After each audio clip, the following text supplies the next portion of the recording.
host from I've been here since 7:30 this morning, and the big question I ask, where does time go in this program? It flies by. Ruth and David O'Neill are with me at the moment, and their parents of Holly, who's 4 years of age. You're from Hillsborough in County Down. That's right. How's Hillsborough this morning? Oh, it's lovely. Lovely as always. It is nice, Hillsborough. Yeah. It is very jolly. So you had a small problem with Holly. Holly, beautiful child, perfect child, you're a great blessing to you. Mm-hmm. But you noticed at the age of 2 that there was some kind of difficulty with her speech. Yeah. Tell me what the problem was.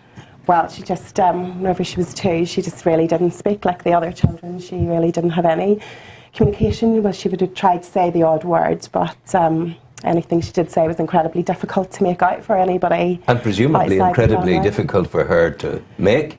It was, yeah. She was having difficulty speaking. Yeah, but she was doing her best. She got frustrated, so she did. Yeah. It's funny you can see that in a 2-year-old. Yeah, they do get frustrated if it's not working out the way you want it to, you know. So that was evidenced. Where did you pick it up first? She wasn't at school at that stage. No, just around the home. We've got an older daughter, so we kind of knew that. Yeah. How old is the other girl? She's 2 years older. 2 years so she's older, 6 now. So you had a comparison thing there. We did, yeah. So we were able to notice that Holly really wasn't making the same sounds and the same words as what her elder sister was. What was your GP telling you? Well, she got referred to speech therapy with the NHS into the community speech therapy system at the age of 2. But there's not really much they can do at such an early age. No.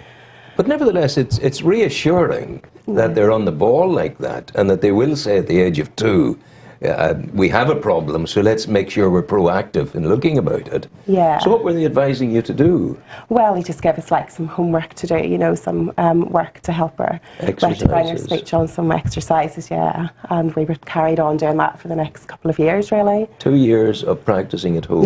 Yeah. What result did that bring? We're still doing it. What result did that bring? Well, she didn't really make much progress at all. So then she got to like her preschool year, and we were getting very worried by that stage. Yeah. And that's when we heard about Karen O'Connor. How did you hear about this woman, Karen O'Connor, a clinician in the area of children's problems? Well, I have a friend at work whose little nephew had autism, and he had basically virtually no speech. And he met Karen, and within a very short period of time, she transformed their lives. Really? So whenever we heard of that story, we instantly were on the phone to Galway and instantly got Holly onto the list, Karen's waiting list. And then she's seen her last December for the first. Yeah, so it's last December 13. 12. 12? And have you seen a difference? Massive difference. Wow. Yeah. She started her home listening programme in January last year. And then she did the LIFT programme, which is an intensive 6-week programme, and she did that down in Galway. And the results of that have just been phenomenal. She's just come on leaps and bounds. Well, look, we'll hold our thoughts there, because we have an interview that I did yesterday with Karen on the phone, and we'll listen to that interview now, and we can pick things up from that, and then come back again to finalise our chat. Lovely. So, Sean, we'll have Karen now, please. Well, I think we got the drift of that, but I apologise. We're going to come out of it a little bit early because we had a technical echo on the line, and we don't want to be doing that. Okay. Important to say that that Karen covers a whole spectrum of problems, and that your child does not have Asperger's or autism. No, she doesn't. No. Thankfully, it seems to be a more simple kind of thing to get your head around. Yeah. Well, I don't know. A little bit simpler than some of the more complex children. How is it going? You say that after life changed enormously after you spent time with Karen. In real qualitative terms of life for the child, how has it changed, and is it a markedly and observable difference? Yeah, definitely. Like in her preschool year, Holly would struggle, you know. She would have like single words to try and play. She's a lovely little girl, wants to interact with the other children, and she only had really single words, or if she did try to say anything longer than that, the other children wouldn't understand her, so she would try to be joining in with them. She'd try and play with them, and they would just walk off because they weren't really getting anything back because they couldn't understand her. So that was very worrying for us as parents. It's isolating It her as was well, isolating, you know. absolutely Huge isolating her. bit of thing. So you, So now, after the LIFT programme, she is in mainstream school and she's doing really, really well, and she's able to make friends now, and it's just changed her life. And most people now, where before only really her immediate family were able to make her out, now most people can make her out 80% of the time. yeah. So And how has this affected Holly? It changed her personality or what? She's a joyful little girl. She's very confident. She'll put herself out there, and she'll interact with everyone. Yeah. she's just much happier, actually. Happier She's child. just a happier little girl. She just used to look, I don't know, a bit vacant and a bit just, Yeah.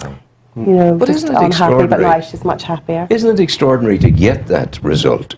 You had to go to someone on the other end of the island. That's right. And that within our own health service, there was helplessness. Yeah.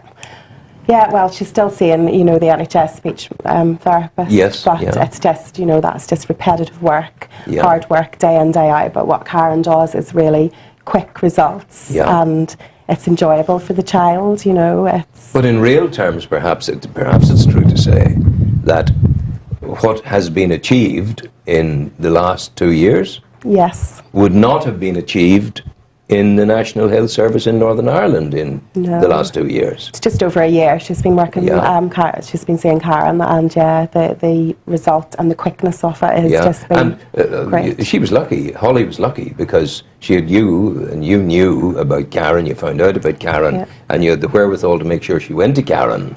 Yes. You know, other people may not have that, and their situation may be deteriorating. Yeah, which is very lucky, because I probably would never have found, because Holly's just a speech delay, I probably wouldn't really have heard of Karen, because she works mostly with autism and Asperger's and other conditions. So if I hadn't met, my friend hadn't told me about his little nephew with autism, I probably would never even have heard of Karen, and then we wouldn't be in such a fortunate place now. Absolutely. Has she been assessed for Asperger's Oh, or she had to, autism? yeah, she's been assessed. Yeah, no, she doesn't have You're anything. content on Yeah, that, yeah, yeah. we're content with that. Yeah. Because if they weren't able, one of the problems with that I discovered with Asperger's was there was a delay in getting diagnosis, and that caused awful problems for people. But you've had it checked, and that's yeah, okay. she's had everything checked, and she's That's good. she's just a That's normal good. little girl, Yeah. but just with delayed speech. And is she at school now? She's she is working at school. away at Yeah, school. she is. She's working away this morning. That's great. That's She is great. indeed. So you're very good. And the way, we might have heard more if the technical fault hadn't arisen, but the way Karen brought the thing on, what's her modus operandi? What did she do?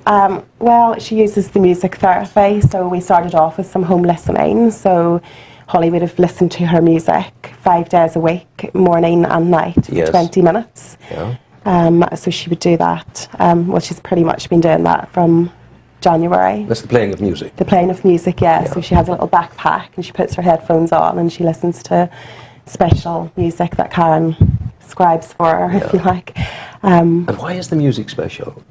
Well, I think it's specially filtered. I don't know the techniques, the There is technical side of it. It's but not like listening to Lyric FM or no, Classic no, FM. no. It's no, not it's quite. a special music, and Yeah. it's specially filtered, but I couldn't tell you the ins and outs of it now. But Well, tell me then about your aspirations and your hopes for the future for Holly. Have you a sense now that everything's going to be all right? well, we're very reassured with Karen. I mean, she's still got speech immaturities, but she's made significant progress, and Karen's still working with her, and we plan to do a boost with Holly this summer again, which it will be a 3-week programme. She's a lucky girl, I tell you. And You're blessed. hopefully by the end of it we should... You'll be going. It'll be good. We should have a good result. How do people contact Karen? Have you got a detail of that? Is she on the web? She's on the web, yeah. And the web is what, Karen? Well, they've just changed to the Child Development Centre. It used to be the Listening So where do they Therapy find, Centre. people find her at the Child Development Centre? Yes. In where? Where is that? It's based in Galway, but In they have an Galway. outreach centre in In Dublin. Galway. In Dublin? So it's in Galway, the main centre's in Galway. yeah. Okay. Well, listen, that's wonderful. Thank you very, very much indeed for coming in. I'm You're so welcome. pleased that things are going well for you. Thank you. Because you have 2 daughters. I had 5 daughters. And I know what it is to be in at the coal face raising a family. And Yeah. it can be terribly, terribly concerning. Absolutely. when things start to go that wee bit wrong. But you were good. You were quick. You got on the ball and you made things happen. Yes, we did. Thanks to Karen. Thanks to Karen. We're going to play you some music now, and thank you very, very much indeed for coming in. Thank you. All the best to you. Good luck. Take care. All the best to you.